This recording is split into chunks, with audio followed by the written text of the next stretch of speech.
안녕하십니까. 국회 개조 TV 유권자 논단입니다. 오늘은 비례대표제에 관한 첫 번째 시간입니다. 우리나라 국회의 문제는 세 가지입니다. 전문성 부족, 높은 권력 집중도, 유권자 무력화. 이 문제를 해결하려면 권력의 주체가 되어버린 국회의원을 본래 역할인 대리인으로 되돌려야 합니다. 그렇지만 국회나 국회의원을 없앨 수는 없습니다. 없애서도 안 되죠. 대의민주제 이외의 대안은 아직 없기 때문입니다. 그래서 국회 개조입니다. 그 목표는 이 세 가지 문제를 해결하는 것입니다. 이것이 쉬운 일이겠습니까? 권력 주체를 바꾸는 일인데요. 그러니 혁명이라고밖에 할 수 없습니다. 비례대표제는 이 혁명을 성공시킬 수단입니다. 전문성이 부족한 것은 치명적입니다. 4차 산업혁명 때문이죠. 4차 산업혁명을 이끄는 신기술들이 발달하는 속도와 범위는 이해하기조차 벅찹니다.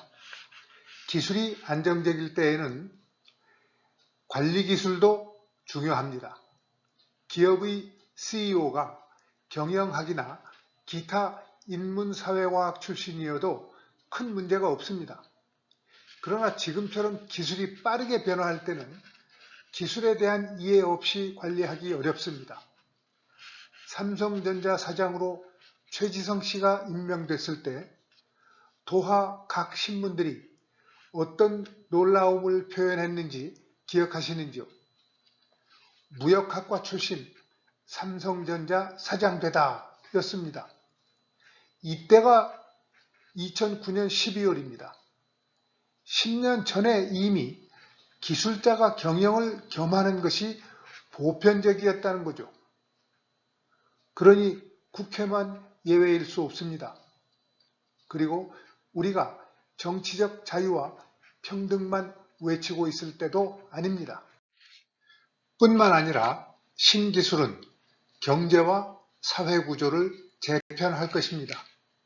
자본과 노동의 관계, 생산 양식, 판매 양식 등이 본질적으로 변화합니다. 한마디로 판을 다시 짜는 것이죠. 그래야 신기술을 활용할 수도 있게 됩니다. 이 과정에서 필연적으로 크고 작은 갈등이 발생합니다. 동네 소매상과 대형 마트, 타다와 일반 택시 사이의 갈등을 우리가 지금 겪고 있지 않습니까? 이런 갈등을 해소하면서 시장과 사회의 새 틀을 짜려면 이익 집단에 구속되지 않는 중립성이 특히 필요하다는 점은 당연한 겁니다. 그럼에도 불구하고 특정 집단을 지지 세력으로 업고 있는 양당 체제로는 이 갈등을 해소하기 어렵지 않겠습니까? 정치판도 다시 짜지 않을 수 없는 현실적인 이유가 이겁니다. 국회의원의 권력은 예산안 심의 의결권과 입법권 등입니다. 우리나라 내년 예산이 500조 원을 넘을 것이라고 합니다. 이것을 정원 50명인 예산결산특별위원회가 결정합니다. 500조 원은 50명이 결정하기에는 너무 큰 액수입니다. 13회 방송에서 말씀드렸듯 20대 국회에서 2018년 5월 29일까지 제안된 법률안은 총 12,968건입니다. 후반기도 비슷하다면 4년에 26,000여 건입니다.